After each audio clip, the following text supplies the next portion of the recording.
Gracias por continuar con Canal 12. Vamos ya al espacio de la entrevista, pero antes vamos a aprovechar, como siempre, enviar un saludo fraterno a todas las personas que le dan seguimiento a nuestra transmisión a través de la red social Facebook y también para aquellas personas que sintonizan el canal 181 del sistema Sky. Vamos a hablar de situaciones que tienen que ver con el sistema de salud, pero tenemos datos importantes que ustedes deben conocer.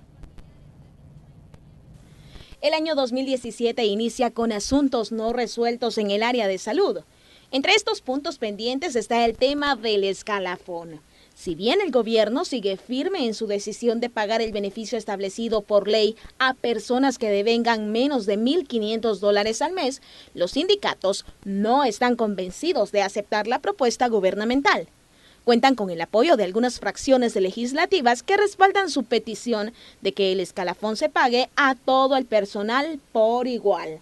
Estas fracciones condicionan esa disposición a la aprobación del presupuesto 2017. Si recordamos elementos importantes de esta disposición, fue aprobada en 1994 e incluyó a todos los empleados sin importar rango.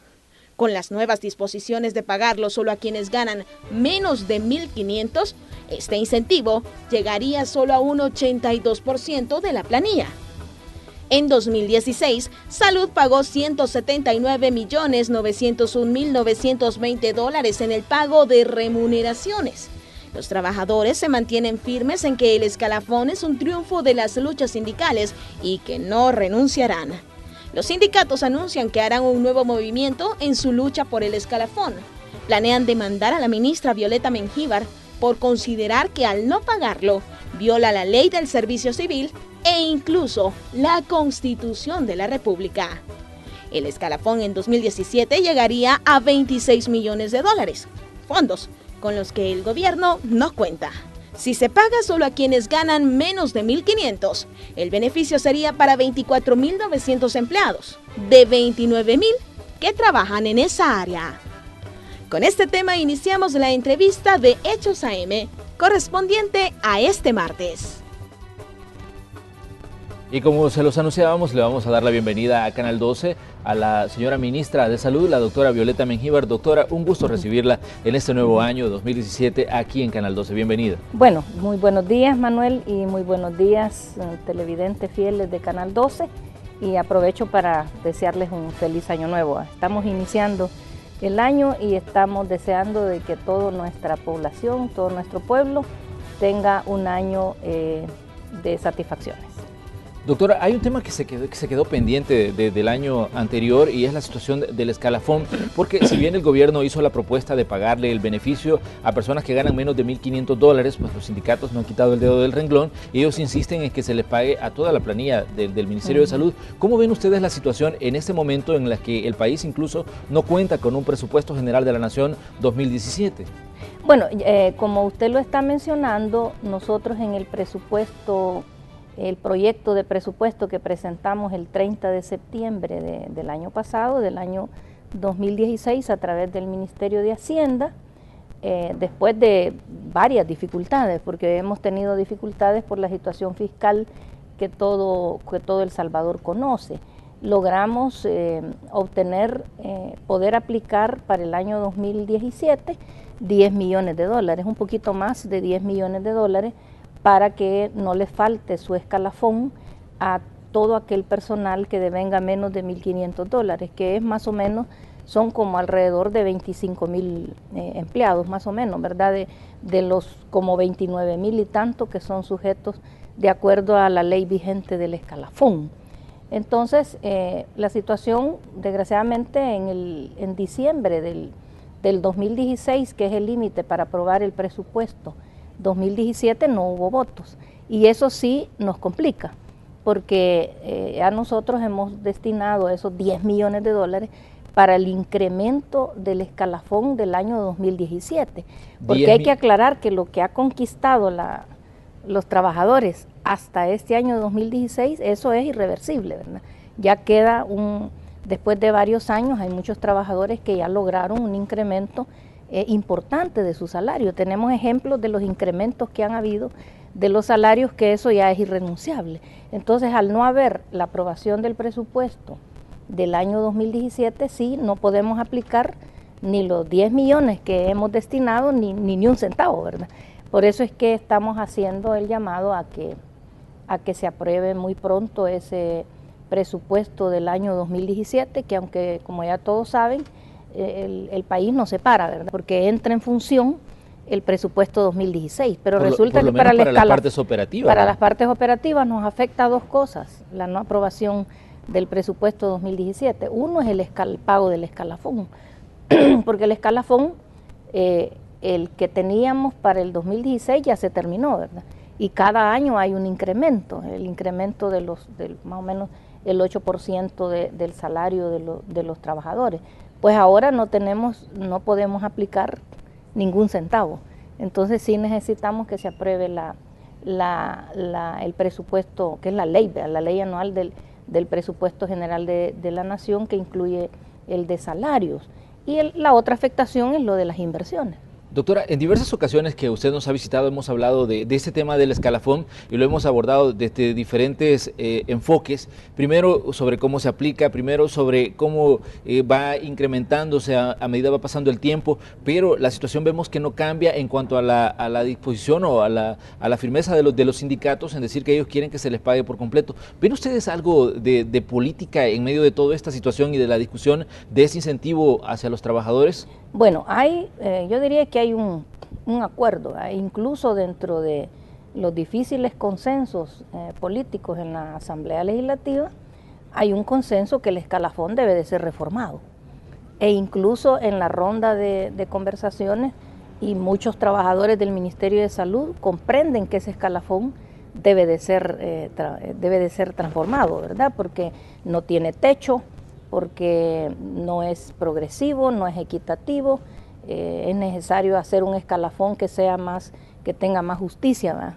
Que no solo los que tienen altos salarios en el Ministerio de Salud salgan más beneficiados, ¿verdad? Entonces es una serie hay que cambiarle la estructura al escalafón, y además resulta bastante difícil si hablamos de sostenibilidad financiera, porque es el escalafón que tiene el costo más alto de todo el Estado, ¿verdad? Pero cuando usted dice hay que, hacerle cambios a la ley del escalafón, pero ¿estarían ustedes procediendo ya a trabajar en una reforma y a presentarla para que se analice? Exactamente. Nosotros tenemos la expectativa, así se los hemos dicho a las diferentes fracciones legislativas los diferentes partidos que están representados en la Asamblea Legislativa, lo hemos conversado con los trabajadores, de que sí, vamos a someter a un análisis, a una discusión, lo de la reforma de la ley del escalafón. Pero no hay plazo, ¿para cuándo se haría esto? Es que para efectos presupuestarios, nosotros tenemos que tener listos a fines de este año, en diciembre de este año, en septiembre, que es cuando se presenta el proyecto de presupuesto, si ya debe de estar, no es como una gran prisa, ¿va? Aunque nosotros vamos a tratar de hacerlo lo más pronto posible, la consulta, la discusión, el debate sobre la reforma a la ley del escalafón, ¿verdad? Entonces esa situación está planteada ya. Doctora, pero por su experiencia en el manejo de la cartera de salud y por su conocimiento del tema del escalafón, ¿cuáles son los aspectos que considera usted que no coinciden? Ya nos decía usted que no tiene un techo el incentivo que se les entrega, es decir, esto va a continuar incrementándose con el pasar del tiempo, pero de su punto de vista, ¿qué otros aspectos debería de cambiarse en ese beneficio que se les entrega a los trabajadores de salud? Nosotros creemos que debe de cambiar, como le decía anteriormente, la manera en que se diseñó muy regresivo el escalafón, al grado de que los gobiernos antes del 2009, a excepción de los últimos 2 años, no lo cumplieron. Así de simple, ¿verdad? No lo cumplieron, y hay unos personeros del Partido Arena que dicen, bueno, si nosotros no lo cumplimos, pues. Y no lo cumplimos porque creíamos que no era viable cumplirlo, imagínese usted, ¿verdad? Y hoy están pidiendo que se pague el escalafón completo. Y además el que entonces era partido de gobierno anuló el escalafón del Seguro Social, ¿verdad? Recuérdese de los tiempos antes del 2009 que se anuló el escalafón del Seguro Social. Entonces nosotros, ¿qué estamos planteando? Que haya un escalafón que sea más equitativo, que se aplique ahí, digamos, justicia para que los que tienen menos salarios salgan menos beneficiados, porque yo le voy a poner un ejemplo. Hay salarios en nuestro Ministerio de Salud que han llegado, por decirle algo, a $6,000 mensuales, a raíz de que en los últimos 7, 8 años se ha cumplido de manera fiel el escalafón. Y eso ha hecho de que el salario ha ido incrementándose. Y le voy a poner un ejemplo. Por ejemplo, un colaborador técnico especialista que en el 2009 tenía un salario de $2,500, en los últimos años de gobierno donde se ha cumplido fielmente el escalafón, le ha llegado a $4,384. Estamos hablando que esta persona ha ido recibiendo un incremento del 8% anual. El 8% anual, porque es con respecto a su salario completo, ¿verdad? Y hay que recordar también de que en el país tenemos menos bueno, cerramos con negativa la inflación en nuestro país, abajo de cero, sí, ¿verdad? Eso cuando se diseñan políticas de incrementos salariales hay que analizar todo el contexto.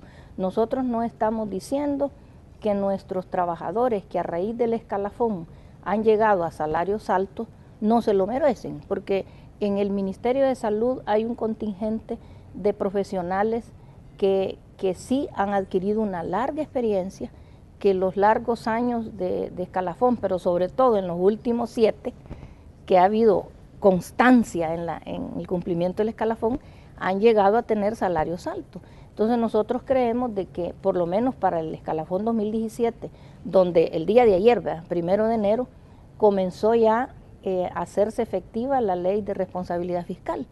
Y la ley de responsabilidad fiscal fue un acuerdo político que se asumió en la Asamblea Legislativa, que la votaron el 100% de la representación de los partidos políticos en la Asamblea Legislativa, y que uno de los aspectos llama a que haya, digamos, un análisis más profundo de cómo funcionan los pagos y las remuneraciones en nuestro país. Hay el escalafón de educación, no tiene nada que ver con el de salud, ni el de la policía. Entonces también debe de haber un esfuerzo por hacer parámetros más o menos semejantes, de que no haya unas diferencias tan abismales entre un escalafón y el otro escalafón. Entonces yo le decía de que nosotros no tenemos, como Ministerio de Salud y como titulares del ministerio, no tenemos respetamos mucho ese contingente de trabajadores que arriba de $3,000 en el ministerio, de los 29,000 y tantos sujetos, arriba de $3,000 solo son 438 personas. Pero como hay que sacarle el 8% de un salario alto, eso consume varios millones de dólares, que en este momento el país no los tiene, y que los que tienen abajo de 1,500 los van a tener. Doctora, pero van a tener ¿ve usted alguna estrategia política detrás de todo este problema que se ha generado con el escalafón, en el sentido de que, bueno, el Partido Arena les está pidiendo a ustedes austeridad, pero a la vez está pidiendo que se pague el escalafón, cuando se dice que hay una distorsión en el tema salarial, sobre todo en el área de salud? Fíjese que hay un doble comportamiento, un doble código de actuación política de algunos partidos. ¿Sabe por qué? En las reuniones que hemos tenido en la mesa fiscal, allí se ha aceptado que el escalafón de salud hay que cambiarlo, ¿verdad? Y que para cumplir la ley de responsabilidad fiscal hay dificultades para pagar el escalafón completo. Y además de que, como ya lo decíamos, quienes gobernaron antes del 2009 ni siquiera lo cumplieron. Entonces ni siquiera lo cumplieron, no hubieron protestas, y ahora que hemos cumplido a cabalidad, ya tenemos casi cerca de 1,000 paros en el Ministerio de Salud. Entonces, ¿en qué estamos? Yo creo que sí, tras de esto hay se está como asusando, ¿verdad?, a que haya un escalafón completo, muy sabiendo de que eso en este momento no es fácil, porque no hay recursos para ello. Nosotros, de acuerdo a cómo tenemos estructurado el presupuesto 2017, no da para esos 16 millones que hacen falta para cumplir el escalafón completo, sobre todo a personas que ya están con salarios de 2,000, de 3,000, de 4,000, y que al reformar, como repito, la ley del escalafón, va a haber que ponerle un techo a los que son sujetos de ese derecho del incremento laboral. Yo sí creo, indudablemente, ¿verdad? Porque yo veo algunos diputados del Partido Arena que dicen 100% escalafón, pero ellos nunca lo cumplieron, ¿verdad? 100% escalafón.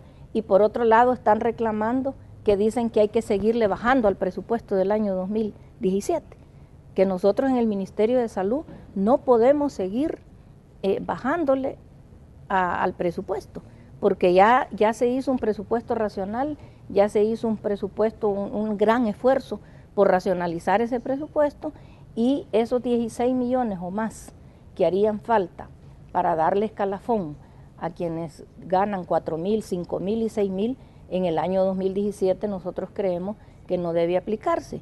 Y mire usted que sí hay una parte política en esto, porque ¿por qué dicen escalafón completo cuando ya hay, cuando se sabe de que no hay recursos para ello? Sin embargo, no apoyan el salario mínimo, que en los usuarios del Ministerio de Salud llega una inmensa cantidad, porque son millones la responsabilidad del Ministerio de Salud para atender. Son 5,5 millones, 6 millones los que tenemos responsabilidad como Ministerio de Salud de cumplir. Ahí llegan personas que no tienen el salario mínimo o que tienen un salario mínimo tan precario como el que terminó en diciembre del año pasado y que ahora en enero, primero Dios, va a entrar en función. Y eso va a mejorar todo, pues incluso si se mejora el poder adquisitivo también mejora la salud, porque se adquieren más alimentos, se adquieren más otros aspectos que son determinantes sociales de la salud. Entonces, hay un doble rasero desde el punto de vista ético, no quieren salario mínimo para los que han estado ganando $100 mensuales, pero quieren un escalafón completo para los que ganan 6.000.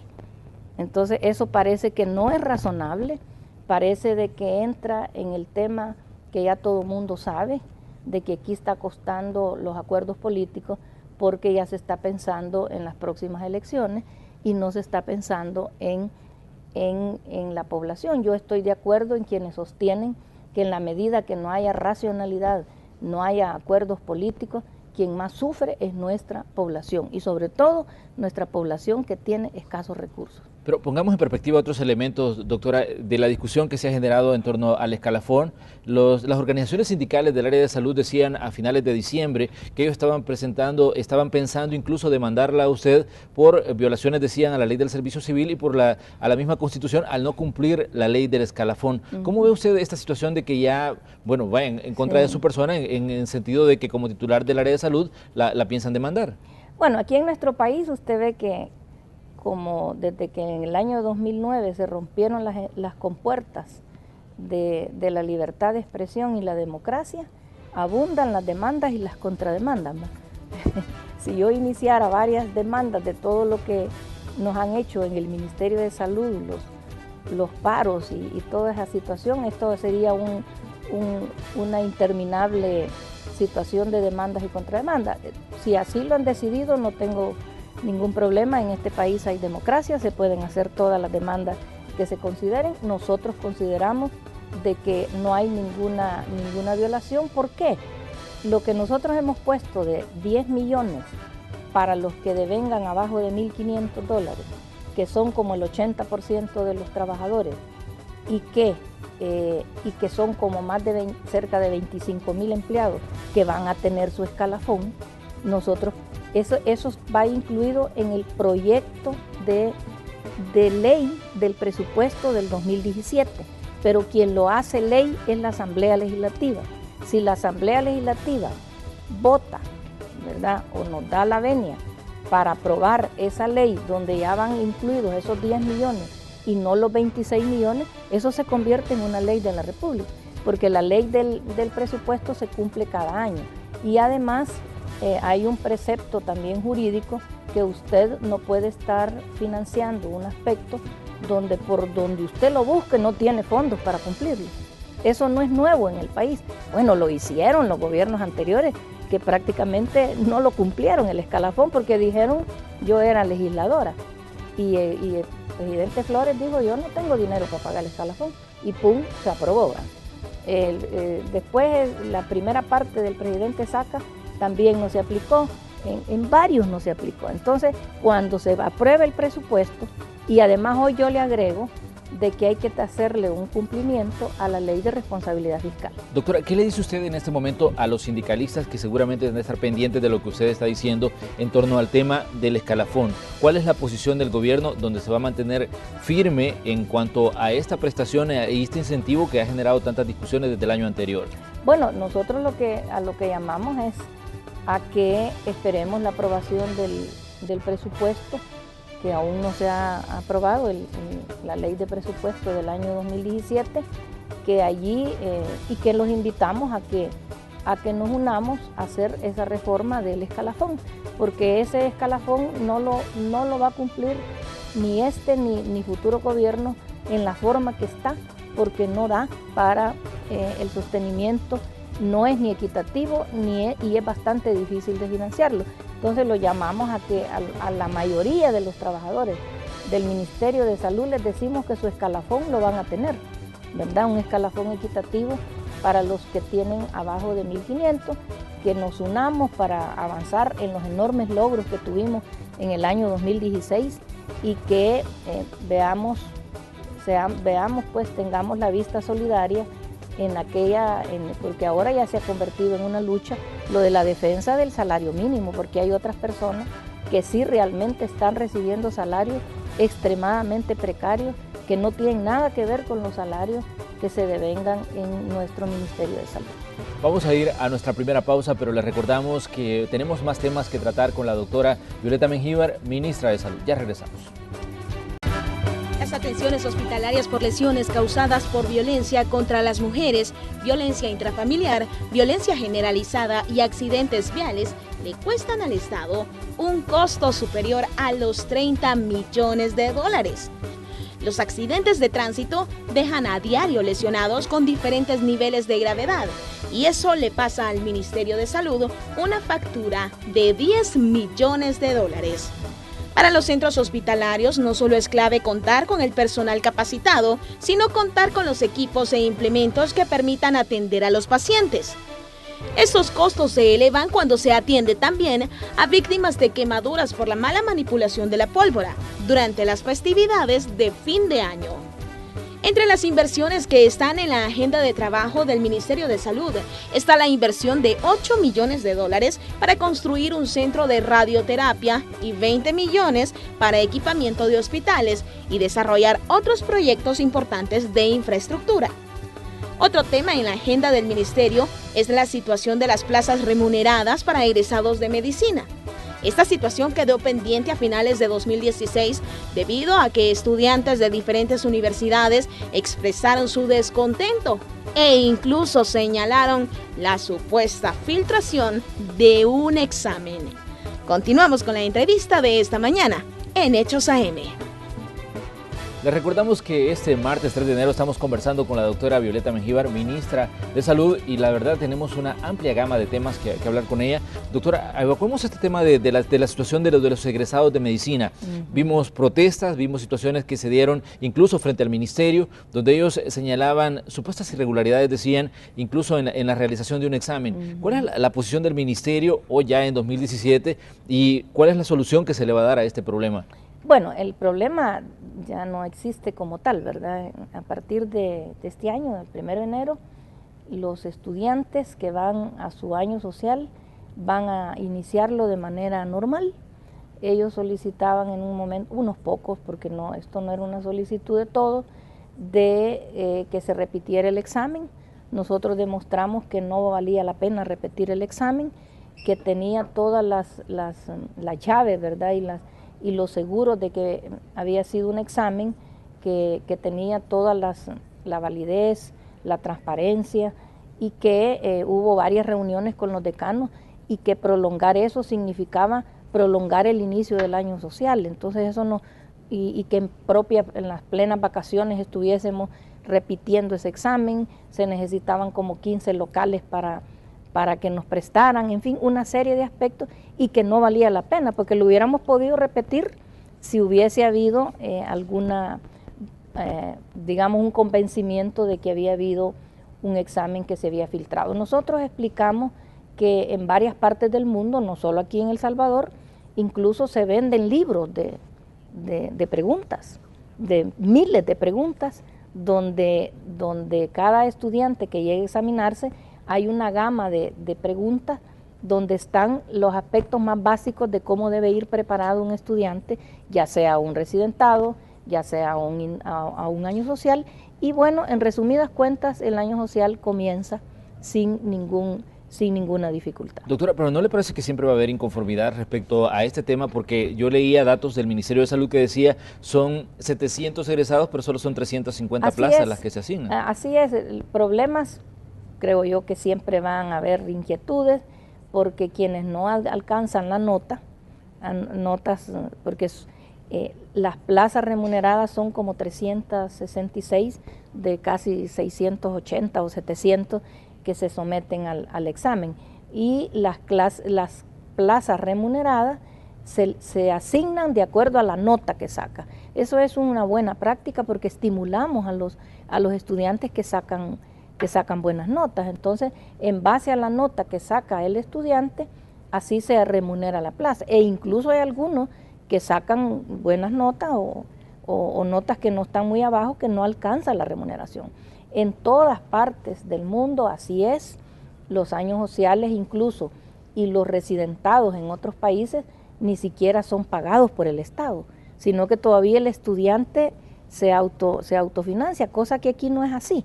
Y vamos a seguir remunerando a los estudiantes que hacen su año social de medicina, ¿verdad? Entonces, ese problema siempre va a existir, porque todos quisieran que se les pagara una plaza.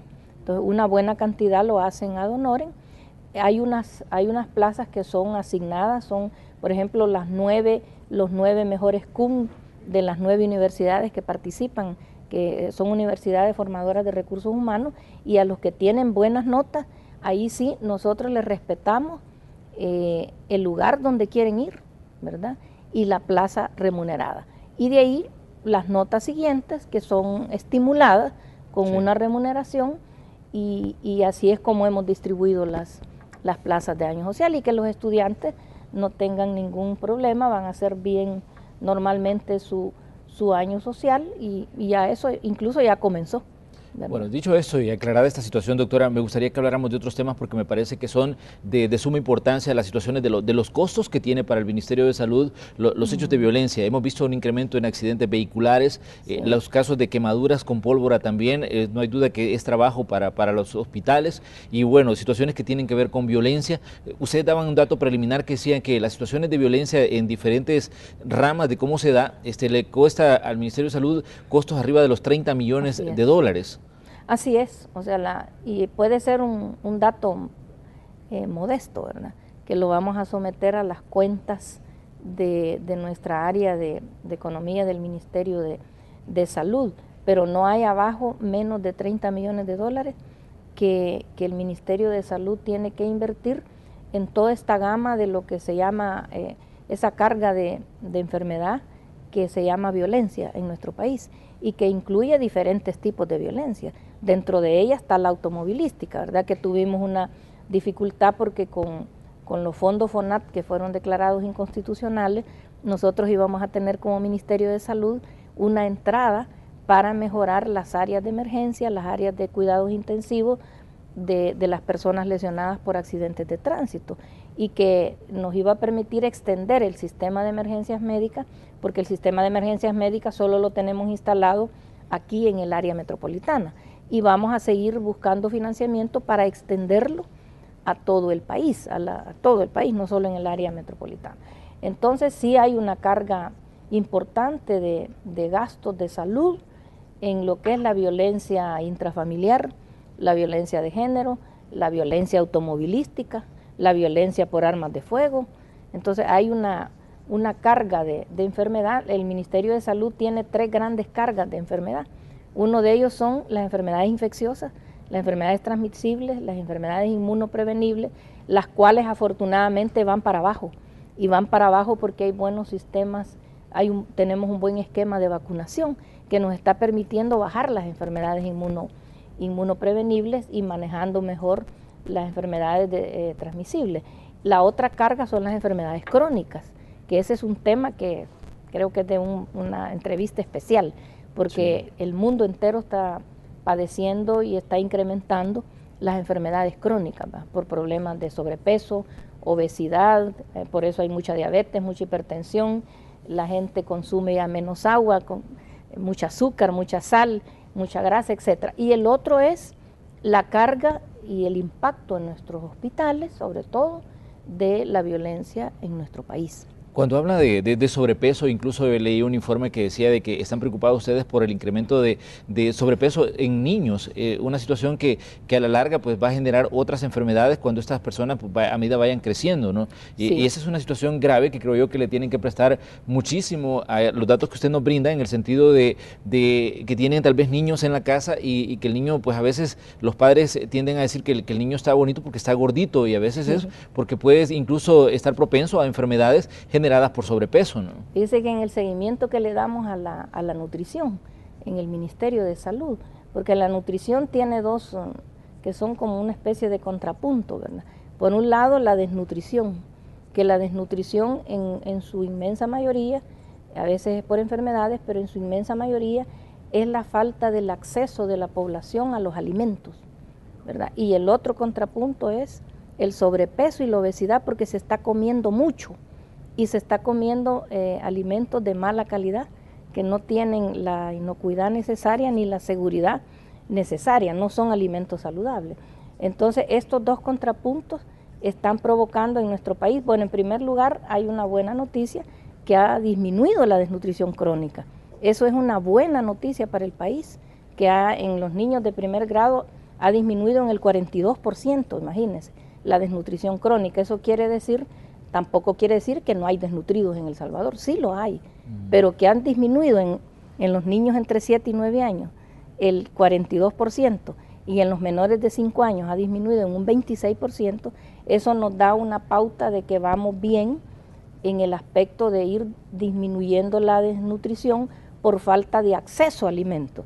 Pero lo que sí nos preocupa es el que tenemos en las encuestas que hemos hecho en el sistema escolar, ya sea público y privado, nos salen muy elevados, casi el 40% de niños entre 11, 12, 13, 14 años que nos están saliendo con sobrepeso y con obesidad. Y eso lo que significa es que podemos tener adultos tempranamente con una enfermedad crónica, como es diabetes, hipertensión, porque la obesidad es considerada como, es mórbida, es una enfermedad, ¿verdad? Entonces eso vamos a trabajar muy duro nosotros en el tema de cómo prevenir la obesidad. Las mujeres de nuestro país en las encuestas sale que más del 60% tenemos sobrepeso o tenemos obesidad. Eso es algo, una medida de salud pública que ya encendió las alarmas la Organización Mundial de la Salud, que en todo el mundo tenemos ese fenómeno de que se está comiendo mucho, se está haciendo poco ejercicio, se está consumiendo menos agua y se tienen hábitos alimenticios que no son los mejores. Entonces tenemos esa situación de cómo, digamos, disminuir los niveles de desnutrición crónica, pero también disminuir los niveles de sobrepeso y obesidad. Por eso es que debe de funcionar lo del control de la alimentación en los cafetines escolares, para que nos baje el sobrepeso y la obesidad en la población escolar.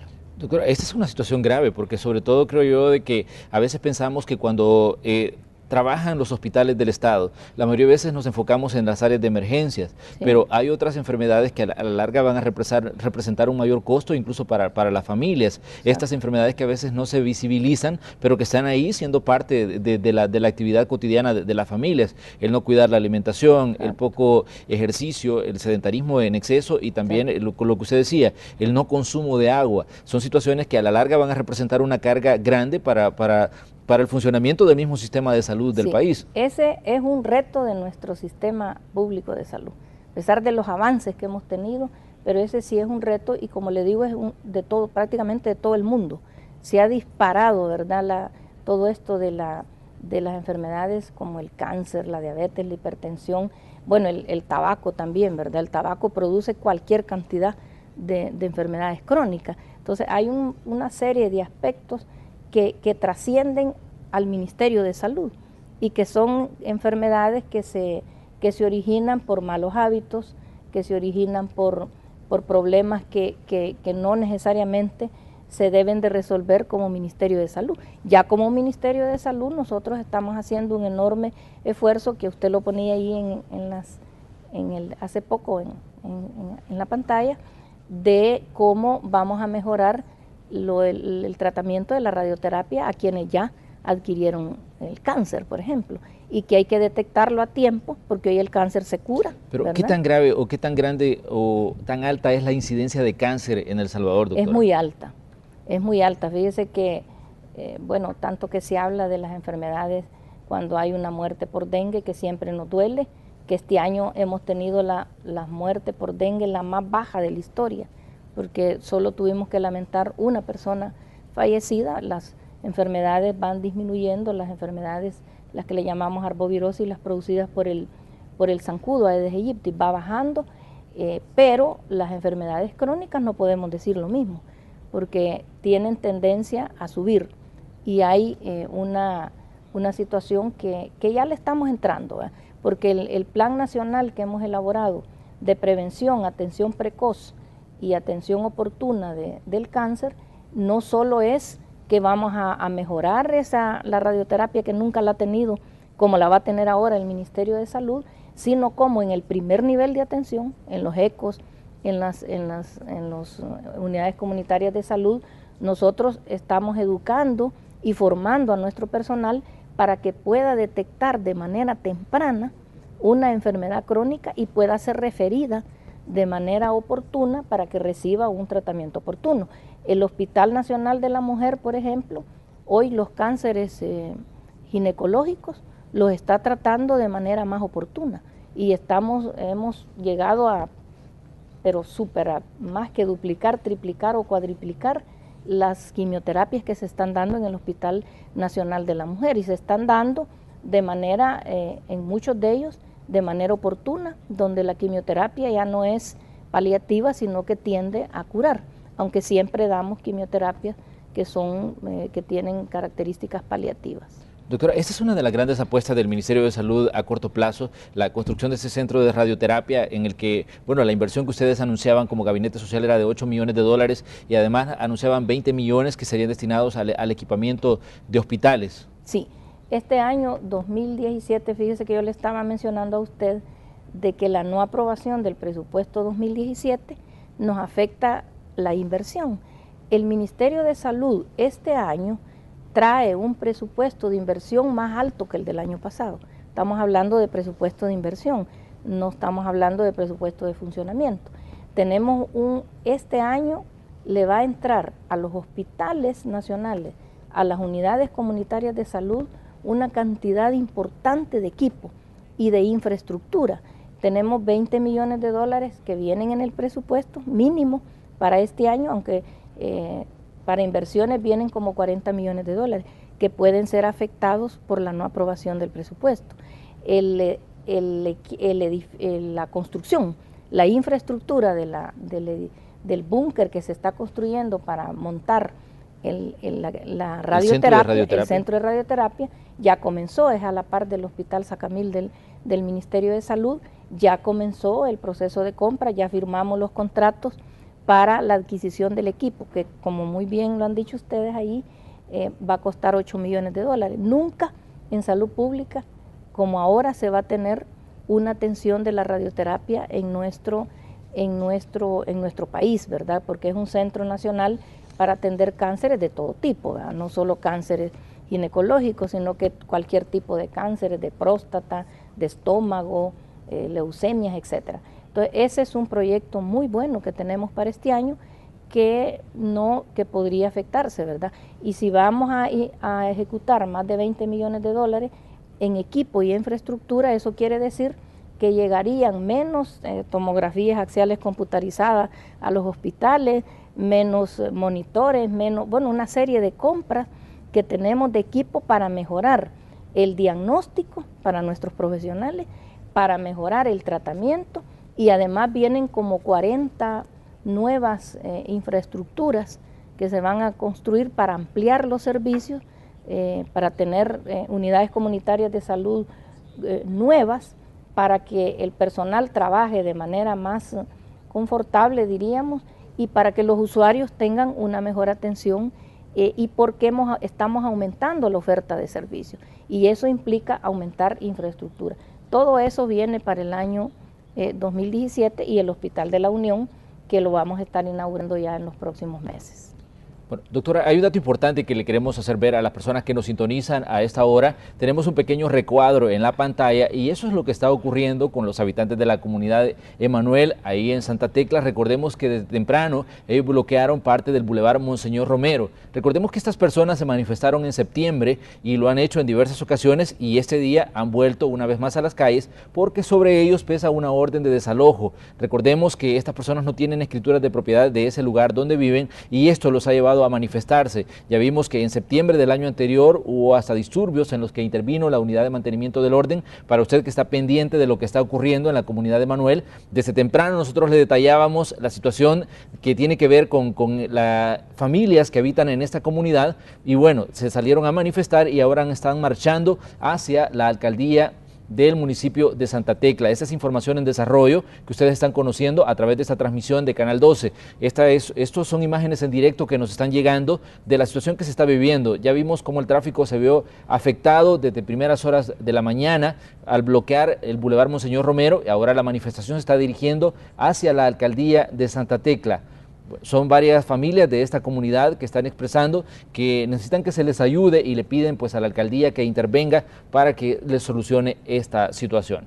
Vamos a continuar nosotros con el espacio de la entrevista. Estamos conversando con la doctora Violeta Mengíbar, ministra de Salud, y estamos hablando de estos grandes inversiones que tienen para futuro en el Ministerio de Salud. Decíamos 8 millones en la construcción de un centro de radioterapia, 20 millones para el equipamiento de hospitales. Y doctora, usted es como un trabajo que hace también como coordinadora del gabinete social, sí, del presidente Salvador Sánchez Serén, pero ¿cómo se vería afectado todo el trabajo del gabinete social en sí al no contar con un presupuesto general de la nación para este año? Porque ya nos hablaba usted del efecto directo en el Ministerio de Salud, sí, pero en todo el trabajo del gabinete social, ¿cuál sería el impacto? Bueno, para este año nuestro gobierno tiene planteado cerca de 980 millones de dólares en inversión. Y ya dijimos que la no aprobación del presupuesto afecta la inversión, porque ahí es donde vienen los agregados que no tenemos, aunque se active el presupuesto de este año, del año pasado, 2016. Ahí usted tiene una cantidad de aspectos, por ejemplo, los escalafones en educación, en la policía, los equipos que tiene que comprar la policía, toda la infraestructura que tiene planteada el Ministerio de Educación. En fin, es una afectación importante que tendríamos al no aprobarse el presupuesto 2017. Nosotros tenemos la expectativa que sí se va a aprobar, y que ojalá que se apruebe pronto, y le hacemos un llamado a las diferentes representaciones legislativas que lo hagan lo más pronto posible, porque el único afectado de no aprobación de esta inversión, que va directito, porque esta sí es una inversión que va directo a la población.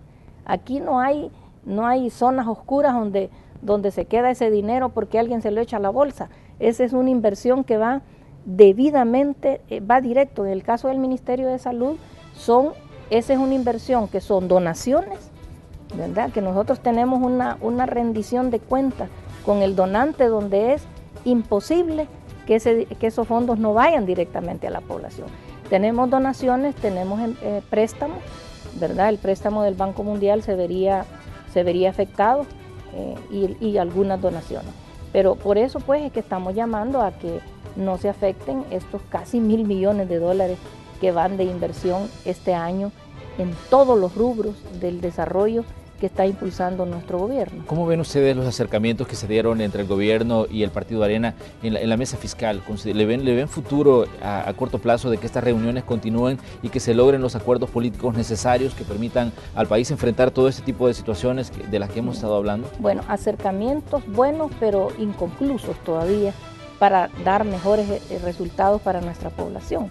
Nosotros creemos que apenas hay una primera parte de acuerdos, que fueron los que ya todos conocemos, la aprobación de 550 millones de bonos y otros aspectos que se han aprobado, pero tenemos pendiente para nuestro país cosas tan importantes como es aprobar lo que falta de los 1.200 millones, que son como 600 millones de dólares. Segundo, que haya acuerdos políticos para la reforma a la ley de pensiones.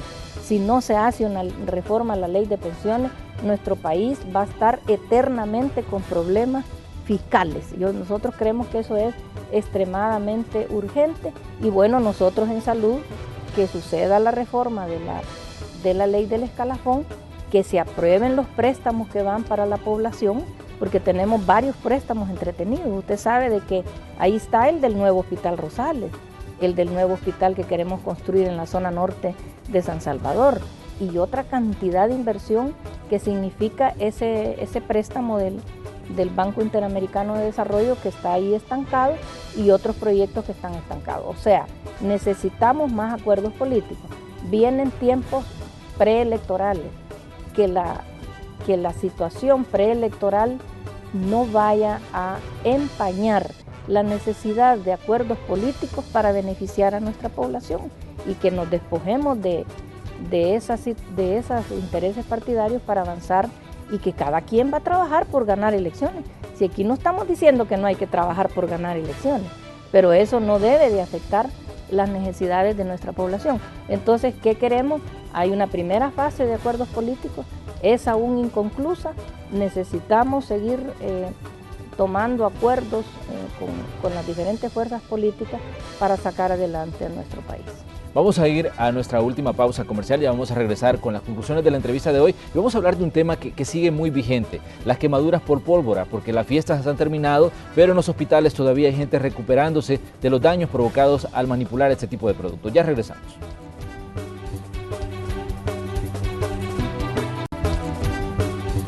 Estamos ya en la recta final del espacio de la entrevista correspondiente a este día martes. Hemos estado conversando con la doctora Violeta Mengíbar, ministra de Salud, y hay temas que me parecen a mí que son importantes y hay que ponerlos en perspectiva. La situación de las quemaduras por pólvora, doctora. Sí. Sabemos que para los hospitales significa situaciones delicadas, muchos de los pacientes son niños. ¿Cómo estuvo la situación este año? ¿Cuáles son los datos que manejan ustedes como Ministerio de Salud de esto que también representa un problema y también representa una carga de trabajo para los hospitales públicos? Bueno, el Ministerio de Salud ha medido 12 eventos, que son los que se miden, pero vamos a hablar ahorita de quemaduras. Lo de las quemaduras, y que dicho sea de paso, de los 12 eventos que medimos, infecciones respiratorias, dengue, zika, chikungunya, mordeduras de perro, heridas por arma de fuego, heridas por arma blanca, intoxicaciones alimentarias, etcétera. De esos 12 eventos, todos nos bajaron. Casi, menos la gastroenteritis. O sea que hemos tenido buenos resultados en ese aspecto. Bajaron incluso las atenciones por heridas de armas de fuego, menos accidentados que llegaron a las instalaciones de salud por daño. Todo eso estuvo bastante bien, a excepción de la gastroenteritis, ¿verdad? En las quemaduras tuvimos un desencanto el 24 y el 25 de diciembre. Nos preocupó mucho porque se nos dispararon. El 24 de diciembre nosotros tuvimos el año 2015 22 quemaduras y en este 2016 llegamos a 45. Y el 25 de diciembre, en el 2015 tuvimos 17 quemaduras y hoy en este 25 de diciembre tuvimos 28. Eso nos disparó las alarmas. Pero afortunadamente en el 31 y 1 de enero se le dio vuelta y ya bajaron las quemaduras. Ya en el 31, por ejemplo, nosotros tuvimos 24 quemaduras, en el año 2015 fueron 28 y el 1 de enero tuvimos 30 quemaduras, antier, y el año pasado tuvimos 61. Entonces eso nos bajó y el consolidado completo hemos bajado un poco las quemaduras, no mucho como hubiéramos querido, pero lo importante es que las quemaduras por pólvora van bajando, y como van bajando, cuando se va bajando cuesta ya mantener una cantidad. de disminución, pero sí han disminuido, es la misma historia, ¿verdad? Hay en el Hospital Bloom, fíjese, estos datos ya están incluidos en los datos generales que le menciono, sí, que han disminuido, pero en el Hospital Bloom sí tuvimos 21 quemados. El año pasado tuvimos 16 quemados, hubo 5 quemados más, pero importante, este año no tuvimos ninguna persona, ningún niño ni adulto fallecidos, como el año pasado que tuvimos dos niños fallecidos, tuvimos menos complicaciones serias, no tenemos ninguna amputaciones, eso ha sido un dato bueno. Los pirotécnicos prohibidos son los responsables principales de las quemaduras que llegaron al Hospital Bloom. Los prohibidos, los silbadores, los buscaniguas, los morteros grandes, eso hay que consignarlo bien, y que la mayoría de niños, en un 95%, cuando se quemaron no tuvieron supervisión de sus padres, que es lo que tanto insistimos nosotros, ¿verdad? Que supervisen a sus niños, y que la mayoría de niños quemados no estaban encendiendo la pólvora, sino que estaban pasando por el lugar o porque les tiraron un silbador. Como ve usted, es una serie de conductas erráticas todavía que tenemos en el cuidado de los niños. Han habido noticias muy tristes este año, la niña que se la llevó el río porque sus padres estaban dormidos en una hamaca, el otro niño que se murió porque se incendió su casita allá en Salitrillo, San Sebastián Salitrillo, que eso no es quemadura. Y también tuvimos 2 niños que llegaron con heridas de bala, ¿verdad? En fin, que están estables ahorita y que, bueno, disminuyeron las quemaduras, pero nosotros quisiéramos que siguieran, que hubiese sido más bajo el nivel de las quemaduras este año. Bueno, esperemos que los ciudadanos pues tomen conciencia de este tipo de situaciones y que las estadísticas vayan en disminución cada año. Doctora, le queremos agradecer que haya venido a conversar con nosotros en este martes 3 de enero. Agradecemos por los datos que nos ha brindado y por todas las explicaciones sobre diversos temas que tienen que ver con la cartera de salud. Muchas gracias. Bueno, y hoy en enero vamos a estar inaugurando la resonancia magnética en el Bloom, la que nos donó el Japón, y otro tipo de actividades que vamos a hacer. Vamos a andar muy activos este año porque hay mucha inversión en el Ministerio de Salud. Feliz Año Nuevo, mucha suerte para el Canal 12, que tiene un enorme prestigio y una gran cobertura, y que a todo el personal le vaya muy bien, y a todo al país en este año nuevo 2017. Muchas gracias, doctora. Así cerramos el espacio de la entrevista correspondiente a este día. Les invitamos a que continúen con Canal 12 porque ya viene la segunda parte de Noticiero Hechos y vamos a estar ampliando lo que ha ocurrido allá en el municipio de Mexicanos, donde anoche hubo disturbios. De hecho, vamos a sostener una conversación con el alcalde de este municipio para que nos dé las explicaciones y la visión que tiene sobre lo que ocurrió ahí anoche. Con eso regresamos.